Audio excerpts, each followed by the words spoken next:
I'm very excited to present Sebastian Klein. I met Sebastian at a community event put on by a social worker in our town who was concerned because the school that her son attended had a suicide, and my friend wanted to invite some community people to help people process that. And that's where I met Sebastian. And all I want to say is that he's the founder of Angel Forever Foundation, but that's all I want to say because his words moved me so much. And all I wanted to do after hearing his words was put Sebastian in front of everyone I knew professionally and personally. So I'm really happy, Sebastian, you're joining us. And I don't want to say any more because you can tell your own story. So without further ado, thanks again, and I'll mute myself. Well, thank you. Hello, everyone. I just want to say right off the bat that this is only like my third Zoom meeting. So I'm still trying to figure all this stuff out. That being said, unfortunately, I wasn't able to prepare like anything to put up on the screen, or which I would have liked to do, but I'm learning slowly. I've got a lot going on. So every time I speak, sometimes I might rehearse a little bit of what I'm going to say, but for the most part, I find for me personally, especially on this particular topic, it is much better for people to just hear what I have to say raw. So it's almost like you're getting something different each time, but I'm always focused on the same thing, if that makes any sense. So I am someone who has suffered with mental illness as long as I can remember. I've always known and felt there's something off with me, which has caused a lot of conflict as far back as grade school. And it eventually led to seeing psychiatrists, getting on antidepressants, and specifically, I was diagnosed at 10 years old with severe depression. Back then, we're talking 1980, the terms used and the diagnoses made were much less than what doctors know and prescribe now. So it was just like, you know, you're depressed and you've got issues. Unfortunately, I didn't have a father, and I didn't have a mother that really had a grasp on how to handle things like that. So I was just kind of left to my own devices to figure out how to, you know, how to move forward and live with the way that I felt. So fast forward, all through my teenage years, into my 20s and 30s, I dealt with this, saw dozens of doctors, psychiatrists, therapists, counselors, several different medications. It led to heavy drug abuse. I'm now 13 years recovering addict from every drug you can possibly imagine. I've also survived 2 suicide attempts and 2 drug overdoses. So my whole life has just been a constant battle with depression, anxiety, and this altered ego. I like to refer it to as, you know, there's like Sebastian, the real human being, and then there's Sebastian, the addict, who is constantly trying to convince the real Sebastian, that he's worthless and nothing he does is, you know, of any value. I have perfectionism disease, I like to call it. So every time I try to do something, there's always been a voice in my head telling me that it's not good enough. So it's just made life very difficult. And I've thought many times, you know, why am I still here? Like, there has to be some sort of reason why one person, say, for example, one person overdoses and they die, where I've done it twice, like flatline overdose, and I'm still here. I've tried to take my own life and I'm still here. So it's just created a lot of angst, and I've had a lot of very daunting periods in my life where I don't know, everything is just, I feel very alone. So eventually I did have children. One of them, well, I might as well just, I have a son named Elvis and my daughter Angel. And in 2017, about 3 weeks shy of her 14th birthday,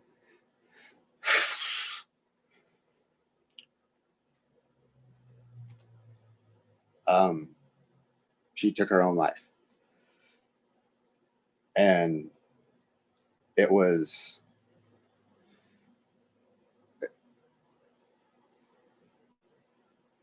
to say the least, it was just very profound that I lost my daughter to suicide when this is something that I've struggled with my whole life.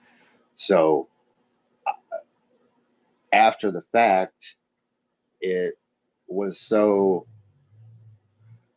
just unbelievable to me that I didn't recognize, or I didn't pay enough attention to the signs that I did notice, when this is something I thought through all the doctors I've seen. And I mean, I even went to school for almost 2 years studying psychology and sociology because I was so interested in what was wrong with me. I just wanted to, get as much information as I could about the mind and how it works. And so to lose Angel, just, I just couldn't figure out what went wrong and why. So I immediately decided that I was going to the best of my ability anyway, I was going to dedicate the rest of my life to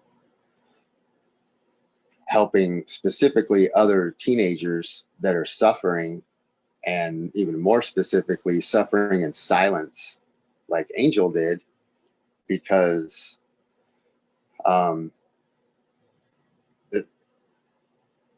this is where sometimes I get a little sidetracked because I haven't rehearsed anything, but there's so much to know, and there's so much going on out there. I wanted to do something. And at first, when I created the Angel Forever Foundation, I created it in Angel's memory because I wanted to keep her memory alive. And almost immediately, like within the first few weeks of, creating a 501c3 nonprofit, and, like I said, I originally just wanted to create something in her memory, I realized what I can actually do with Angel Forever. So I quickly then jumped to getting certified in mental health first aid, and just researching and finding out as much information and getting involved in as many organizations as I could that deal with mental health and suicide prevention. And it was like I found myself trying to take on the world of mental health. And I then realized very quickly how just overwhelming and impossible that is. So then I would say within the first year, I then targeted Angel Forever to be focused on being proactive in mental health awareness and suicide prevention in teenagers and parents of teenagers. And that enabled me to ground myself a little bit better in what I was doing and what Angel Forever stood for. So now, 3 years later, I've managed to home it in a little even more, where again, taking Angel's memory,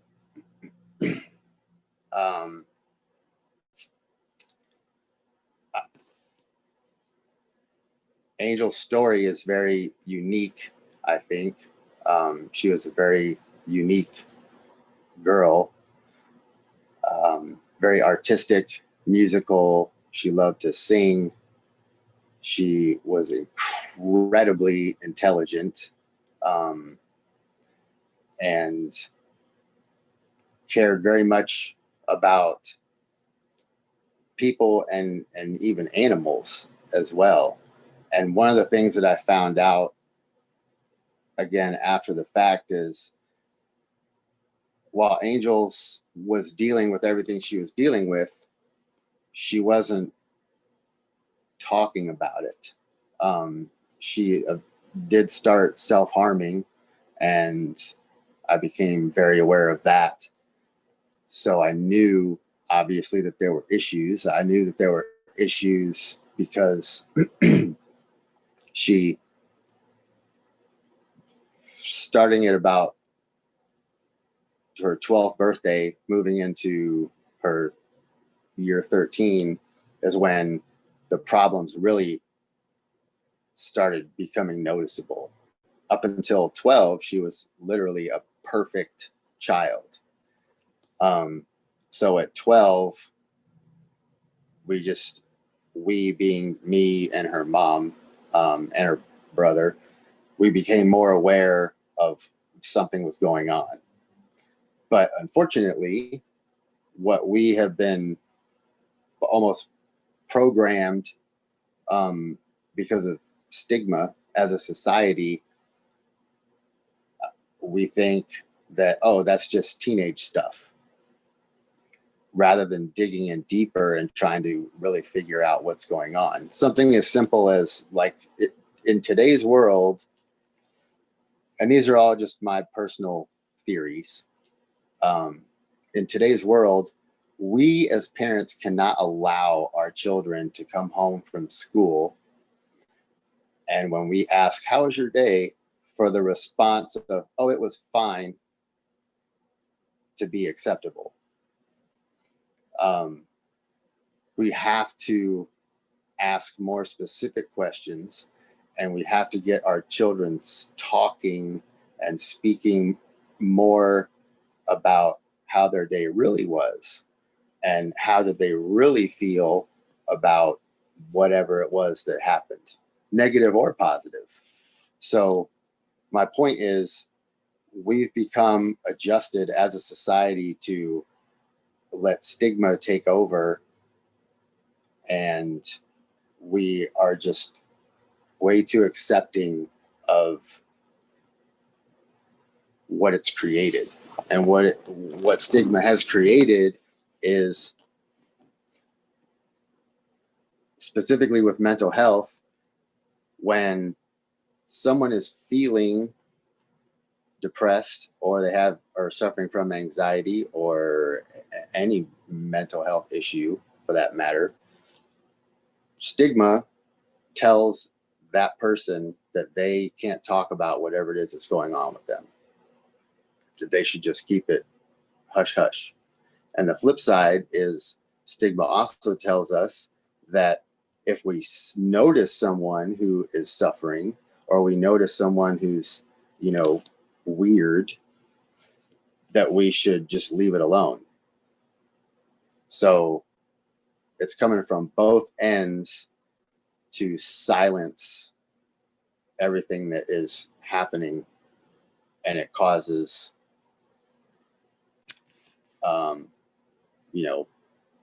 131 people plus to take their own life every single day of every single year.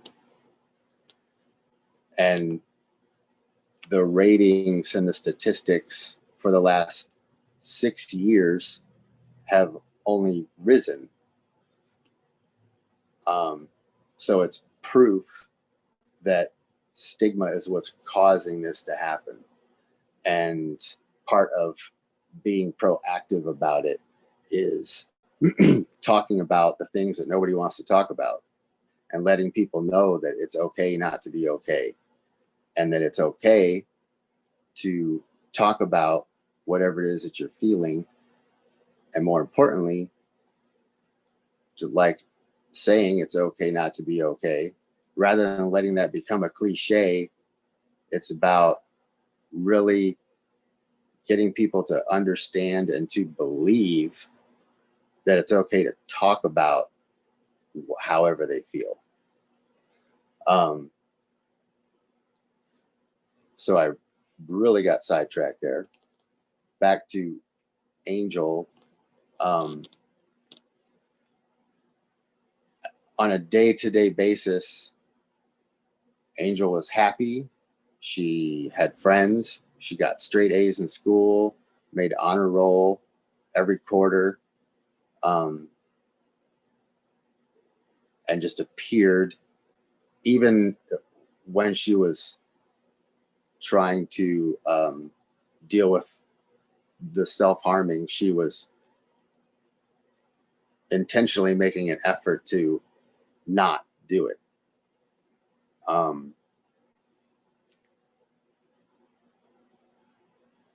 After she died, I had got access to all her social media and found her journals and her diary and random writings.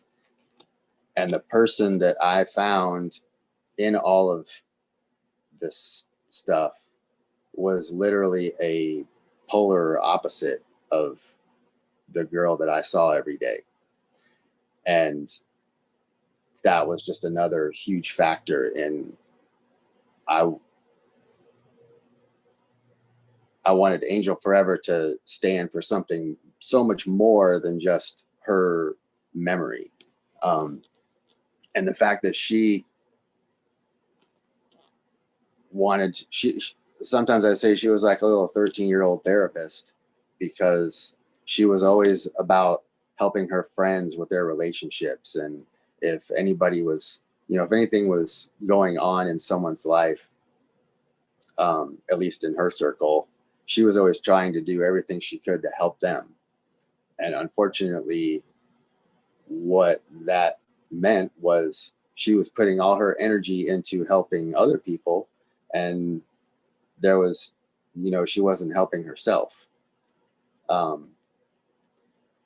So her diaries and journals just displayed a very dark, sad, depressed little girl. And so what I now allow Angel Forever to do is tell her story in the sense of what it actually was and what she was going through for years and feeling on the inside, and how it's projected on the outside. So when I do a speaking event, for example, I will tell my story, and then in combination with her story, And my hope is that it will have an impact on the 13, 14, 15-year-old, as well as, you know, the parent of that teenager. Because I feel like, and again, I always like to clarify, this is my own personal theory on experience. I always felt like the therapist that I saw, especially as a young adult, if they came across to me as very stereotypical, like sitting with their clipboard behind their desk and asking me questions and jotting stuff down, I would just shut down. And that therapist would never know the real Sebastian. It was all just bullshit. Which there were only 2 out of well over a dozen that I saw throughout my life. There were only 2 that actually got to know the real me. And reason being is they didn't come at me with a textbook type of personality. They read me as a person, and with an empathetic nature asked me questions that opened the door for me to feel like, oh, this person really accepts me and I can talk to them openly about how I'm really feeling, if that makes any sense at all. So what I believe is the organizations like American Association of Suicidology, AFSP, like all of these bigger worldwide organizations that are studying and researching and coming up with these statistics and very textbooky kind of education methods, I'm 100% for it. I don't want anybody to ever think that I'm like knocking what they're doing. But for someone who is trying to do something literally with a one-man show and a very small organization, I feel like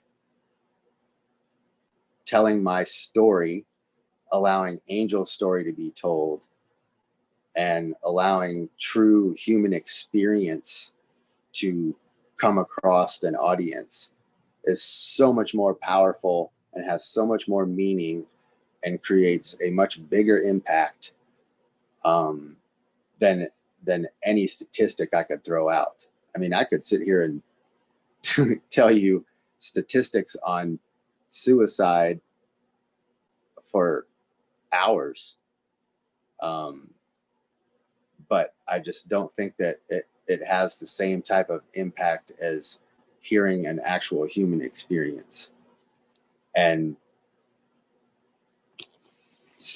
you know, speaking specifically of human experience, that's one of the things that I talk about when I'm speaking on the subject of stigma is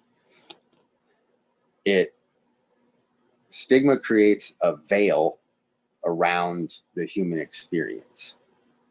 And I feel like it's Angel Forever's focus to pierce through those veils and allow stigma to be crushed and that human experience to actually come through and be seen and be heard, because there's so much suffering going on with our, what do we call them, the I generation. It's unbelievable how the percentages of teenagers that are suffering with mental illness and going undiagnosed. And even if I'm just targeting a small community like Champaign, Urbana, the more the more people overall, but specifically the more teenagers that can hear Angel's story and actually connect with it, and then hopefully realize that they, just to put it bluntly, they don't want to end up like Angel, but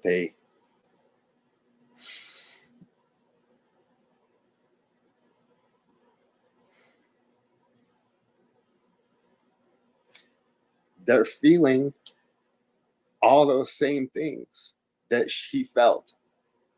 And if hearing her story can allow them to want to talk about what's going on with them, then it makes Angel Forever that much more meaningful and that much more powerful, for lack of a better word. I don't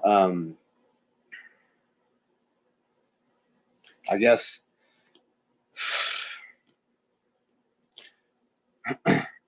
something where I can kind of change gears. A really amazing thing happened out of this pandemic that we've all been living through. My career is I am a permanent makeup artist at a spa, Beau Visage Spa in downtown Urbana, which is technically, well, not technically, it is. It's owned by my wife, and I do permanent makeup there. So there was an old school barber shop right next to us in the same building. And unfortunately for the barber, but great for me, COVID knocked him out. So as soon as I heard that he was leaving, I called the landlord of the building, he knew about Angel Forever, but I got more specific. And I asked if I could take over the lease. And he worked out an incredible deal with me. So it gave Angel Forever actual space. And it is almost finished.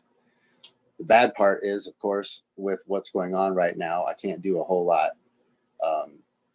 with social events, but it's an incredible space. I've been working on it nonstop for 2.5 months now. It's going to be called, or it is called, the Angel Forever Foundation Room. And the idea behind it is the end goal, hopefully, will be I want to create a coffee shop. I kind of took the concept from another organization that I work with in Chicago called Hope for the Day. And they opened a coffee shop. It's called Sip of Hope. And 100% of the proceeds go towards Hope for the Day. And they are similar. They actually helped me create Angel Forever. They kind of let me ride their coattails to figure out how to start a nonprofit. And they have the same focus of mental health awareness and suicide prevention. Only they're worldwide, and they're just an incredible organization. I definitely recommend all of you to check them out. It's hopefortheday.org. And so the end goal is for the foundation room to take the same concept and become a coffee shop with a focus on mental health awareness and suicide prevention. So I'm still, I would say, $25,000 short of that happening, but I do have the space now, and I've created a very incredible atmosphere. I feel. And so what I'm going to do in the meantime is I have the idea of, I'm sure a lot of you are aware how coffee shops will do like poetry slams, stuff like that. So my concept is going to be something similar, but I will do break your silence nights and allow people to come in and speak, tell their story in whatever medium they want. It could be poetry, or it could be musically, or it could just be speaking. They could paint a painting, however they need to get out whatever it is that they're dealing with. It's completely acceptable to me. And I've had a lot of people messaging me wanting to get involved, a lot of them on a professional level. So what I would like to do with that is do live streaming and have sort of like almost like little talk shows where we can have a focus on not just mental health, but like I said before, it's more about talking about things that people don't want to talk about, and not for shock value. It's so imperative to bring out into the light what stigma is doing and why it's so important to get more and more people to be accepting of what's going on. And Sebastian, I don't want to cut you off, but we've got about maybe 2 more minutes. If somebody, and I want to be able folks to ask you questions if they'd like to. Yeah, absolutely. I'm a rambler, so I was going to end that anyway with anyone who has any questions at all. I'm open to answer them. Yes, Sebastian, I have a question. First of all, your story is so heartbreaking, but it's also so full of hope. And you're right. It pulls away a veil that many parents, I'm sure, have and don't know how to approach certain situations. But I do have a question about when you talked about your personal experience with therapists. You said that there was 2 or 3 that really were able to break through to you and they accepted you the way you are. Could you expand on that a little bit more? And also, we need some contact information on how to get a hold of you and how to communicate with you. Yeah. So the example that I always give is one counselor when I was in rehab, who actually ended up becoming one of my best friends. When I went into his office, he just, was like an old biker guy and got his life together. And now he's like a counselor. So just right off the bat, there was kind of that connection. But I sat down and there was a chessboard. And I looked at the chessboard and he observed that. And he was like, "Oh, you like chess?" And I said, "Yeah." Or, "Do you play chess?" or whatever he said. And I'm like, "Yeah." And immediately he got up from his desk, sat down next to me and was like, "All right, set up the pieces. Let's have a game." And that was like my first session with my counselor. There was no again, like that stereotypical environment of sitting down and just feeling uncomfortable. And, he sat down and played a game of chess with me. And by the end of that chess game, I was spilling my guts out all over the place. Just because that was what it took for me to feel like, okay, this guy is like super cool.